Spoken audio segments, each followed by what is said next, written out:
Hey everyone, and thanks for jumping back into the Cryptoverse. Today, we're going to talk about Bitcoin and we're going to provide an update to the bull market support band. If you guys like the content, make sure you subscribe to the channel, give the video a thumbs up, and also check out the sale on Into the Cryptoverse Premium at intothecryptoverse.com. Let's go ahead and jump in. It's been a little while since we did a video on the bull market support band. I guess it's becoming a little bit more relevant now that we are, in fact, getting closer to it. Really, if you think about it, the price of Bitcoin has gone sideways essentially since about mid-November. So you're talking about 3 months now where the price hasn't really done a whole lot, right? Now, back in mid-November, when the price of Bitcoin hit this level for the first time ever, the 20-week SMA was at like 65K. And the 21-week EMA, well, I guess the 20-week SMA back then was like 66K. The 21-week EMA was around 69K. Price today is the exact same as 3 months ago, but now the 20-week SMA is at 90K, and the 21-week EMA is at almost 90K, right? 89.7.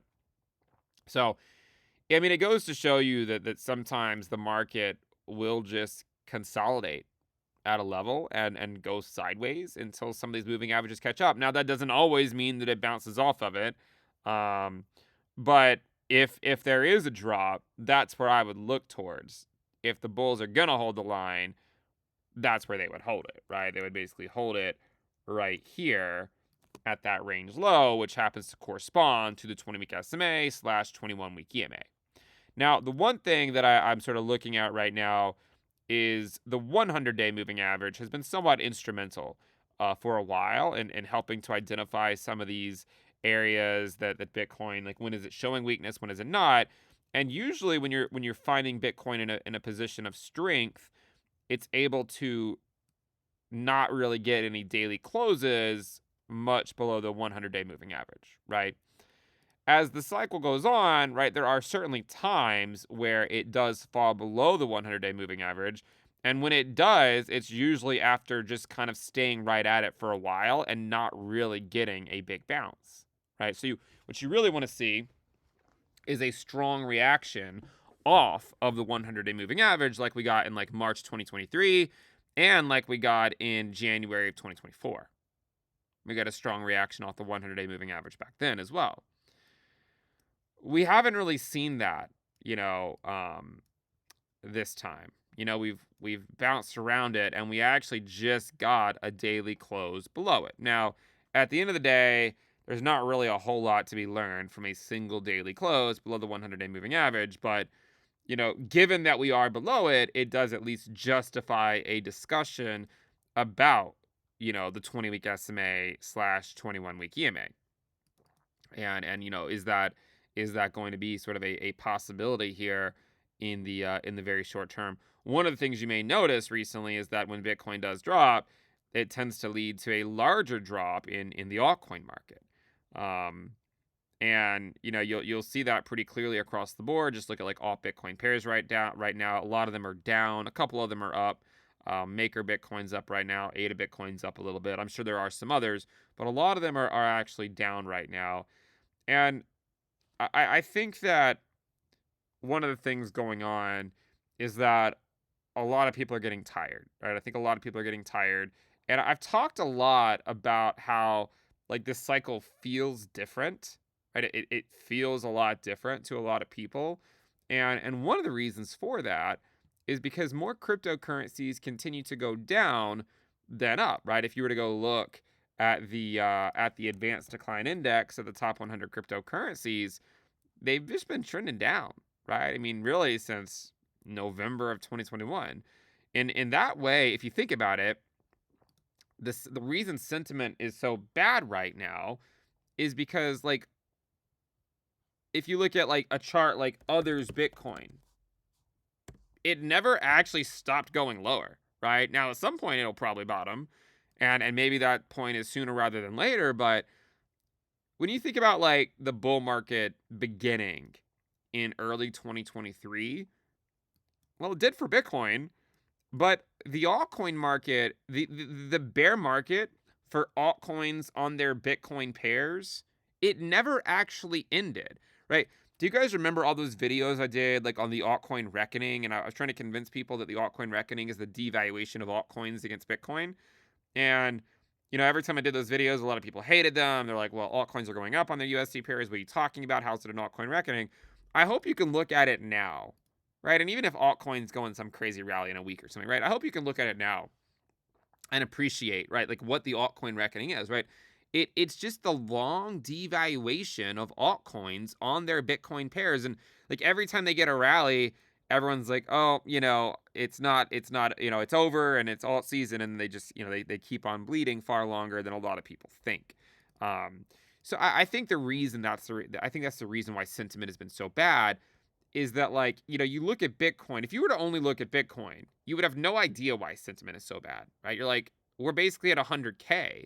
I mean, this was a dream for a lot of people not that long ago. And now we're here, and everyone just is kind of feeling kind of crummy.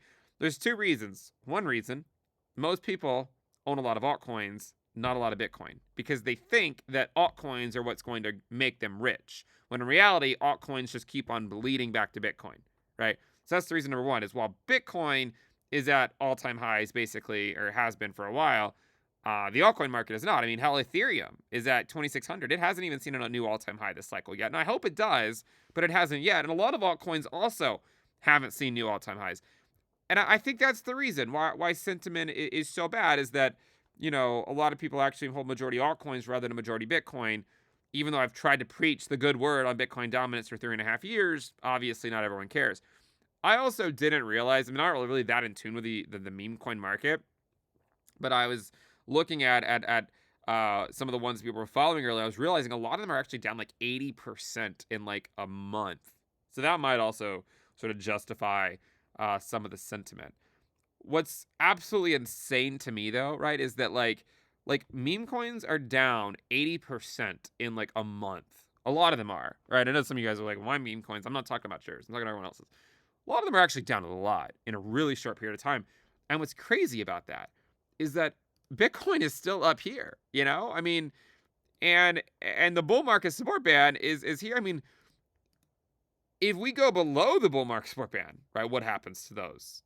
Again, hopefully we don't. Hopefully we hold it as support, and hopefully the cycle continues as normal, um, and we get a right translated cycle, right? I think that would be kind of the ideal scenario. But I would be lying to suggest that there's not a part of me that wonders if all this meme coin mania is either going to lead to a left translated cycle, or the fear of a left translated cycle, where like we lose the bull market support band and everyone thinks the bull market's over, and maybe it's not, right? Maybe it's just going back down to test the high from 2024, which is exactly what it did in 2017. I mean, that's what it did. It had a drop in early 2017 where it tested the high from the prior year, and that hasn't happened yet. So I could see something like that happening, where it feels like the cycle's over, but then it's not. And I would say, as long as Bitcoin's above the 2024 high, I'm not really that concerned about it, about sort of the other cycle theories. But if it goes below that, I would start to express a little bit more caution on that view. So, I think the first thing to note is that this is sort of the first line of defense for the bulls, right? That bull market support band, and it's right around 90K. So if Bitcoin goes to 90K, that's going to be the big level to hold. If it goes below that, still doesn't mean things are over. I mean, we actually went below that in Q3 of 2023 and Q3 of 2024, and we still were able to get back above it. I'm just saying that, like, that's going to be your first area. Now, if you're sitting here, like, ready to buy Bitcoin the minute it hits that level, there's no guarantee that it does. I mean, in January 2024, you can see that we actually didn't ever quite hit it. We came pretty close. I'm sure some people were waiting for it, and then we eventually just went up. Okay, so you do have to remember that it's not like there's guarantee here. The point is that there's not really a way to know what the market's going to do. It's just how do you maximize your risk adjusted returns? And for the last 3.5 years, it's just been, we'll stick with Bitcoin because dominance is going to go higher. And I do recognize that all Bitcoin pairs will likely go up at some point in 2025, especially if the Federal Reserve ends quantitative tightening. But I also think there's this like desperation by a lot of people that I keep seeing this vibe in the comment section where people are just like, just give me an alt season so they can drop their sell off their altcoins, just become Bitcoin maxis. And I've seen that sentiment before. So I would say one of two things. One option is you don't get alt season until those people actually capitulate their alts because they just give up on them. And then when they capitulate, then you get alt season. After the people that keep waiting for it capitulate. The other thing is that if you do get alt season, a lot of the people that would have hoped to have benefited from it would probably sell really early on in alt season, right? They would probably sell within the first couple of weeks and it could go on for another 2 months. So, you know, I just see that sentiment everywhere where like everyone's just like really praying for alt season and they're hoping Satoshi allows them to have alt season so they can just, do away with their old ways, sell their altcoins, go back to Bitcoin and just live a simpler life, being a Bitcoin maxi. Like, I feel like I see that sentiment a lot of places, and I'm sure a lot of people watching this video probably have felt that feeling at some point, especially if you're altcoin heavy.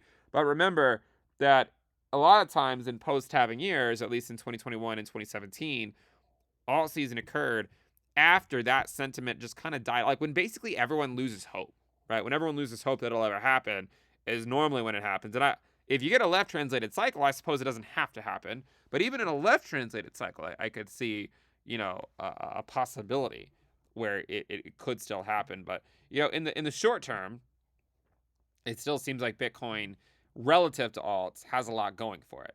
I could see that narrative starting to shift, but I mean, currently the ETF flows for Bitcoin and not for altcoins, except for Ethereum, but those have been relatively lackluster.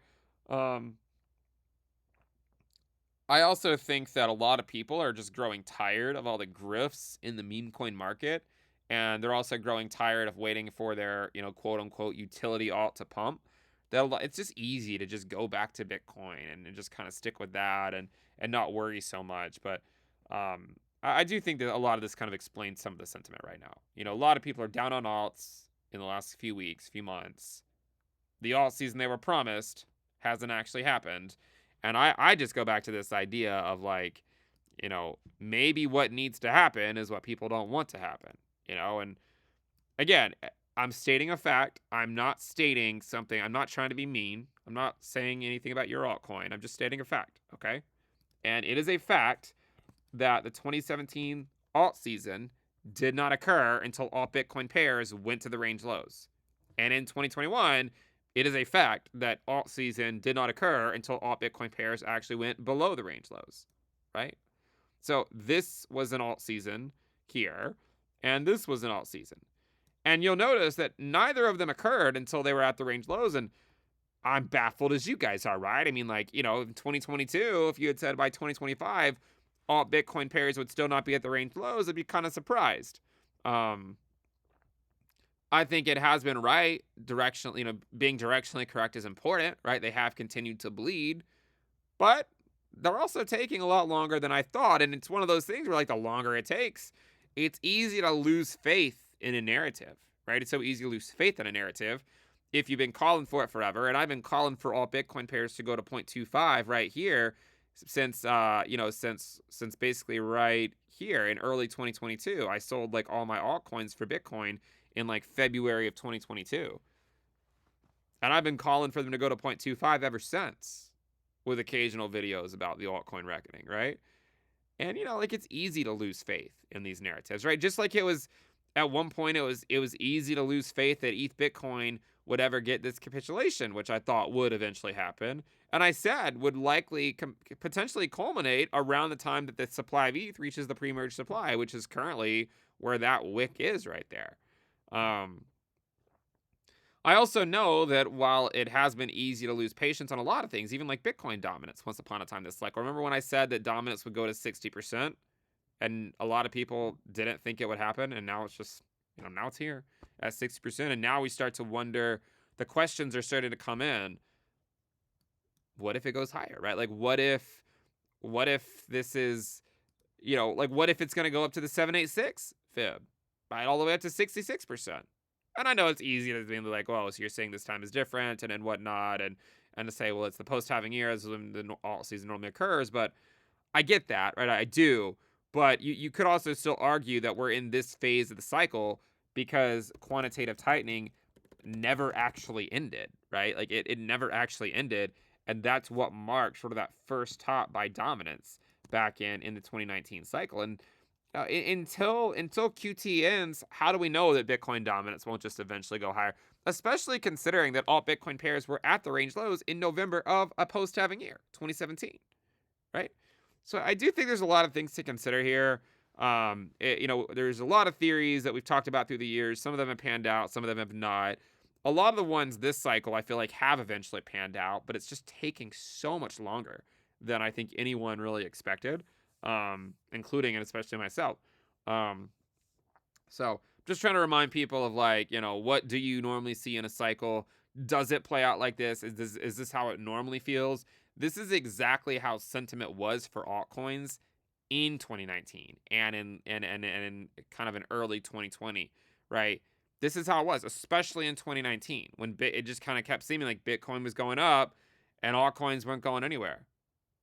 And here we are in 2025, and it still kind of feels like 2019, right? It's that Bitcoin dominance rally. Bitcoin goes up, but a lot of people feel bad because they missed the Bitcoin dominance chain, and they just went knee deep on some meme coin and shielded them on Reddit. And now they're finding out that that person that shielded it to them was actually given an allocation in that project. Now they're mad at them. Well, I have news for you. They've always been getting allocations in these projects. You're just now figuring it out, right? So remember, the people that were bearish on Bitcoin dominance for the last 3.5 years were incentivized to be bearish on it because they're paid to be bullish on the meme coins they promote.